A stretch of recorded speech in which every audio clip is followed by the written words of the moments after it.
అందరికీ వందనాలండి. సామెతల గ్రంథము 8వ అధ్యాయము చదివే ముందు చిన్న ప్రార్థన చేసుకుందాం. పరిశుద్ధుడైన మా దేవా, నీకు స్తోత్రం చెల్లించుకుంటున్నాను నాయన.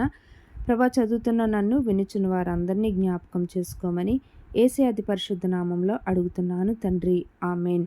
8వ అధ్యాయం అండి, మొదటి వచనము. జ్ఞానము ఘోషించుచున్నది, వివేచన తన స్వరమును వినిపించుచున్నది. అవునండి. సామెతల గ్రంథం అంతకుముందు ఎప్పుడైనా విన్నారా, వినలేదా? కామెంట్ సెక్షన్లో ఎస్ ఆర్ నో టైప్ చేయండి. ఓకే అండి. 2వ వచనము. త్రోవ ప్రక్కను రాజవీధుల మొగల్లోను నడి మార్గముల్లోనూ అది నిలుచుచున్నది. గుమ్మముల యొద్దను పురద్వారమునొద్దను పట్టణపు గౌనుల యొద్దను నిలువబడి అది ఇలాగు గట్టిగా ప్రకటన చేయుచున్నది. మానవులారా, మీకేమి నేను ప్రకటించుచున్నాను? నరులగు మీకే నా కంఠస్వరమును వినిపించుచున్నాను. జ్ఞానము లేని వారలారా, జ్ఞానము ఎట్టిదైనది తెలుసుకొనుడి. బుద్ధిహీనులారా, బుద్ధి ఎట్టి అయినది యోచించి చూడుడి. 6వ వచనమండి. నేను శ్రేష్టమైన సంగతులను చెప్పెదనను, వినుడి. నా పెదవులు యథార్థమైన మాటలు పలుకును, నా నోరు సత్యమైన మాటలు పలుకును. దుష్టత్వము నా పెదవులకు అసహ్యము. నా నోటి మాటలన్నీ నీతిగలవి, వాటిలో మూర్ఖత అయినను కుటిలత అయినను లేదు. 9వ వచనమండి. అవన్నీ వివేకికి తేటగాను తెలివి నొందిన వారికి యథార్థముగాను ఉన్నవి. వెండికి ఆశపడక నా ఉపదేశమును అంగీకరించుడి. మేలిమి బంగారమును ఆశించక తెలివి నొందుడి. జ్ఞానము ముత్యముల కన్నా శ్రేష్టమైనది,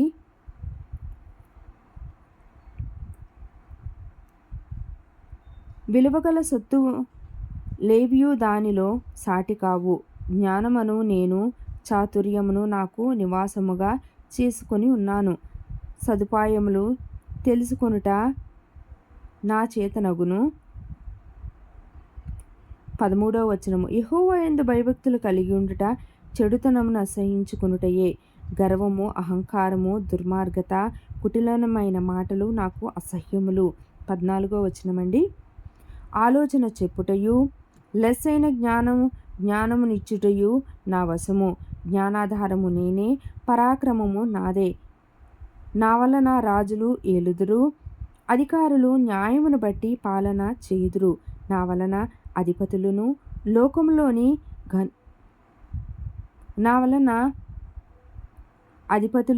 లోకములోని గనులైన న్యాయాధిపతులందరూ ప్రభుత్వము చేయుదురు. నన్ను ప్రేమించు వారిని నేను ప్రేమించుచున్నాను. నన్ను జాగ్రత్తగా వెదుకువారు నన్ను కనుగొందురు. ఐశ్వర్య ఘనతలను స్థిరమైన కలిమియు నీతియు నా యొద్ద ఉన్నవి.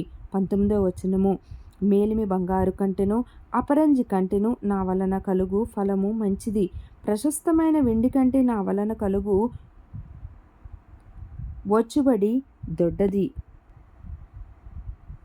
20వ వచనమండి. నీతి మార్గమునందును న్యాయ మార్గముల యందును నేను నడుచుచున్నాను. నన్ను ప్రేమించు వారిని ఆస్తికర్తలుగా చేయుదును, వారి నిధులను నింపుదును. పూర్వకాలమందు తన సృష్టి ఆరంభమున తన కార్యములలో ప్రథమమైన దానిగా యెహోవా నన్ను కలుగచేసెను. 23వ వచనమండి. అనాది కాలము మొదలుకొని మొదటి నుండి భూమి ఉత్పత్తి అయిన కాలము వరకు పూర్వము నేను నియమింపబడితిని. ప్రవాహ జలములు లేనప్పుడు, నీళ్లతో నిండిన ఊటలు లేనప్పుడు నేను పుట్టితిని. పర్వతములు స్థాపింపబడక మునుపు, కొండలు పుట్టక మునుపు, భూమిని దాని మైదానములను ఆయన చేయక మునుపు, నేల మంటిని రవంతయు సృష్టింపక మునుపు నేను పుట్టితిని. ఆయన ఆకాశ విశాలమును స్థిరపరిచినప్పుడు, మహాజలముల మీద మండలములను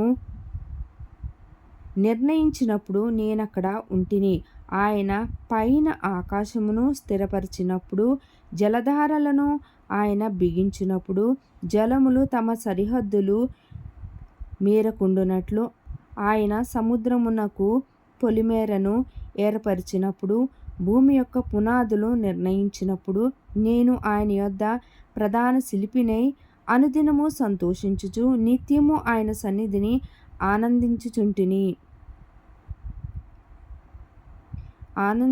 నుంటిని.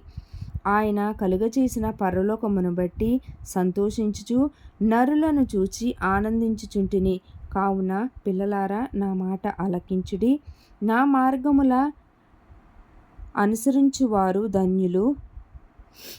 ఉపదేశమును నిరాకరింపక దాని అవలంబించి జ్ఞానులై ఉండుడి. అనుదినము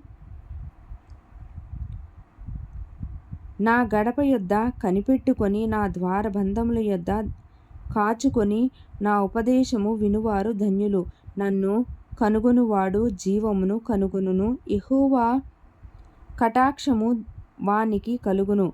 నన్ను కనుగొననివాడు తనకే హాని చేసుకొనును. నా యందు అసహ్యపడు వారందరూ మరణమును స్నేహించుదురు.